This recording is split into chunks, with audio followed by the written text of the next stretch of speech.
Bismillahirrahmanirrahim. Assalamualaikum friends. I am Abdul Mateen Younus representing masterg.com. Today I am going to discuss a topic with you is digital logic design. Before starting a video, I request my new viewers kindly subscribe my channel and press the bell icon so that they can get my new latest videos. What is digital logic design? Digital logic design हमारे पास combination है तीन words का, digital logic design. First of all digital हमारे पास word drive हुआ है digital signal से, यानी कि वो तमाम सिग्नल्स जो कि डाटा को ट्रांसमिट करते हैं एक जगह से दूसरी जगह. लेकिन जो हमारे पास डाटा होगा वो कंटिन्यूस नहीं होगा, डिस्क्रीट होगा, और जो उनकी वेव्स होंगी वो हमारे पास स्क्वायर वेव्स होंगी जिनका फॉर्मेट इस किस्म का कुछ होगी, फिगर इस किस्म की होगी. ये ग्राफ है मेरे पास, इसमें जो वेव ट्रेवल कर रही हैं वो स्क्वायर की शेप में ट्रेवल करेंगी, यानी कि 0 1 0 1 0 1. सिर्फ दो ही मेरे पास नंबर्स होंगे, दो ही मेरे पास सिर्फ एम्पलीट्यूड्स होंगे, इनके अलावा कोई और एम्पलीट्यूड नहीं होगा. अगर मैं कंपेयर करता हूँ डिजिटल और एनालॉग को, तो मेरे पास ज्यादा एक्यूरेट मेरे पास एनालॉग है. तो एग्जांपल मेरे पास होगी इसकी थर्मोमीटर की. डिजिटल थर्मोमीटर की वैल्यू एक्यूरेट नहीं होती, कुछ ना कुछ मिनिमम डिफरेंस लाजमी आता है as compared to analog. Analog मेरे पास एक्यूरेट होते हैं, वो आपको एग्जैक्ट वैल्यू बताते हैं, क्योंकि ये जितने भी हमारे नेचर में जितने काम प्रोसेस हो रहे हैं ये तमाम एनालॉग है. जो हम बनाते हैं कंप्यूटर पे हम वर्किंग करते हैं ये तमाम डिजिटल है. तो कुदरती चीजें हमेशा वो एनालॉग है, उनमें कोई खामी नहीं होती, लेकिन डिजिटल में कुछ ना कुछ खामी हमेशा रहती है. नेक्स्ट हमारे पास है लॉजिक. लॉजिक का मतलब ये है कि वो तमाम मेथड्स प्रोसेसेस जो कि कंप्यूटर को बताएंगे कि आपने काम कैसे करना, हाउ टू ऑपरेट. यानी अब इसकी एग्जांपल हम यूं ले सकते हैं कि मेरे पास एक यूजर है, वो फर्स्ट ऑफ ऑल कंप्यूटर के अंदर फर्स्ट टाइम वैल्यू सेव कर देगा, डाटा सेव कर देगा कि today is sunny, then you should take umbrella before going the home, outside your home. अब जब भी कोई और यूजर, कोई और बंदा डाटा एंटर करेगा कि ये पूछेगा टुडे इज सनी, तो कंप्यूटर ऑटोमेटिकली उसे बताएगा कि आप अपने साथ एक अम्ब्रेला छतरी बाहर लेकर जाएं घर से, ताकि आप धूप से बच सकें. सिमिलरली इस तरह मैं ये भी कह सकता हूँ टुडे इज रेनी, अगर आज बारिश हो रही है तब आप अपने साथ बाहर छतरी लेके जा सकते हैं, या अपने ऊपर आप रेनकोट पहन सकते हैं. तो ये तमाम लॉजिकल डिसीजंस हैं जो कि मैंने इसके अंदर फीड कर दिए हैं, और ये डिसीजन अब करता रहेगा जब तक कि इसके अंदर डाटा ये सेव रहेगा. इस डाटा को मैं मॉडिफाई भी कर सकता हूँ, एडिट कर सकता हूँ, डिलीट कर सकता हूँ.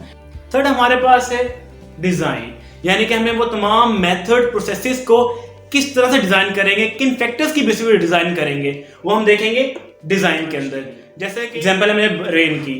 अब मुल्तान से मैं निकला हूँ, या हॉट है, धूप निकली हुई है, मैं जा रहा हूँ लाहौर की तरफ, डेस्टिनेशन मेरा लाहौर है, लेकिन लाहौर में बारिश हो रही है. अगर मैंने कैसा कंप्यूटर सिस्टम बनाया होगा जो मुझे ये बता सके टुडे इज हॉट या sunny in Multan, then word will be in Lahore, तो मुझे वो इजीली इंफॉर्मेशन दे देगा फ्यूचर की कि आप वहां जा रहे हैं तो वहां बारिश हो रही है, आप अम्ब्रेला साथ लेके जाएं अपने, तो मुझे इस तरह मेरी हेल्प हो जाएगी सिस्टम के थ्रू. तो ये लॉजिकल डिजाइनिंग हो रही है जो मैंने पहले ही सिस्टम के अंदर फीड की हुई है.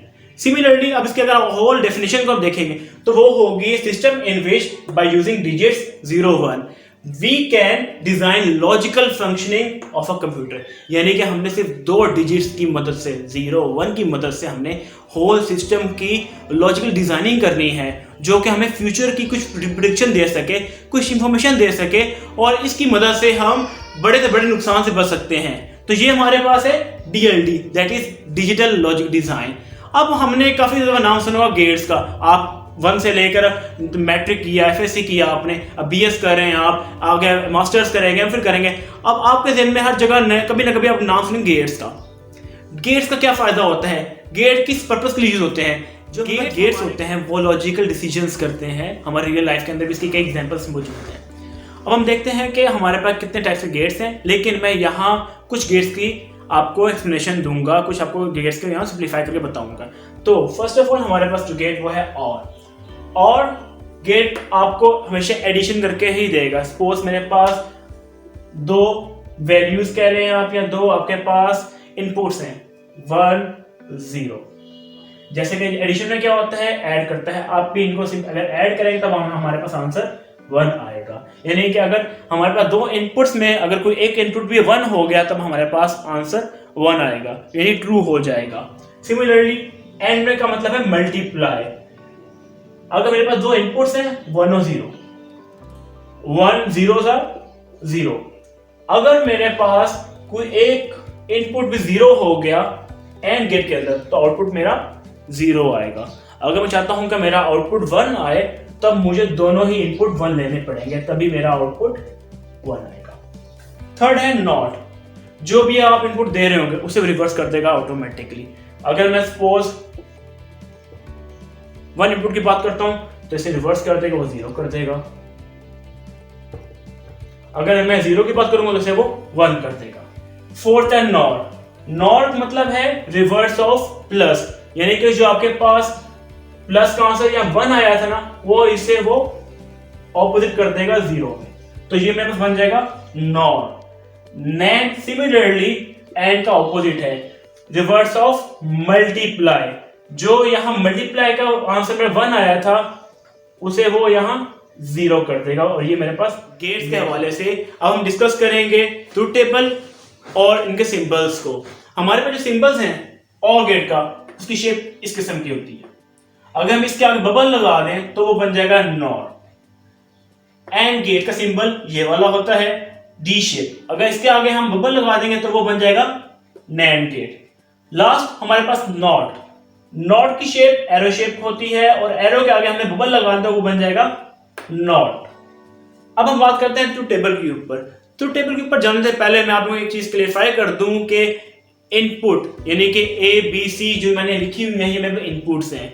इन इनपुट्स और वैल्यूज, जो वैल्यूज का मतलब ये मेरे पास डिजिट्स हैं 0 0 1 1, ये इनपुट्स और डिजिट्स का आपस में क्या रिलेशन है, कैसे आ सकते हैं, इनको मैं कैसे लिखूंगा। सपोज मैंने यहाँ ए बी 2 इनपुट लिए मेरे पास, लेकिन वैल्यू 4 लिखी हुई है। कैसे लिखी है मैंने, किन बेसिस पे लिखी है। आपका क्वेश्चन एग्जाम में ये भी आएगा कि मैंने 6 क्यों नहीं लिखी, 8 क्यों नहीं लिखी, मैंने 10 क्यों नहीं लिखी, मैंने सिर्फ 4 क्यों लिखी है। तो उसकी रीजन ये है कि जब भी आप इनपुट लेंगे आप उसे 2 रेज़ टू पावर में लिखेंगे। अगर सपोज मैंने 1 इनपुट लिया है तो 1 लिख दिया, 1 लिख दिया मैंने यहाँ, तो उसका आंसर 2 आया। तो ये मेरी टेबल बना है, मेरे पास ये 1 इनपुट थी तो 2 आंसर आया। 2 का मतलब है कि मेरे पास 2 वैल्यूज बनेंगी। अगर मैं इस 1 की जगह 2 कर दूंगा तो मेरे पास 2 इनपुट्स हैं, यानी कि ए और बी, तो वैल्यूज कितनी बनेंगी मेरे पास, 4 बनेंगी, 1 2 3 4। यानी कि ये शो करवा रहा है आपको इनपुट का, और ये शो करवा रहा है आपको वैल्यूज का, जो कि आपको नीचे लिखने पड़ेंगे। सिमिलरली अगर मैं 2 रेज़ टू पावर 3 कर दूंगा, 3 इनपुट हो जाएंगे मेरे पास, तब मेरे पास वैल्यूज कितनी बनेगी, 8 वैल्यू बनेगी। आगे इसके आगे मेरे पास बनेगा मेरे पास सेट्स। पहले 2 2 हैं, 2 0 2 1, आगे 1 0 1 1 1 0 1 1, फिर वो 3 आ जाएगा, तो फिर सपोज में यूं हो जाएगा, फिर मैं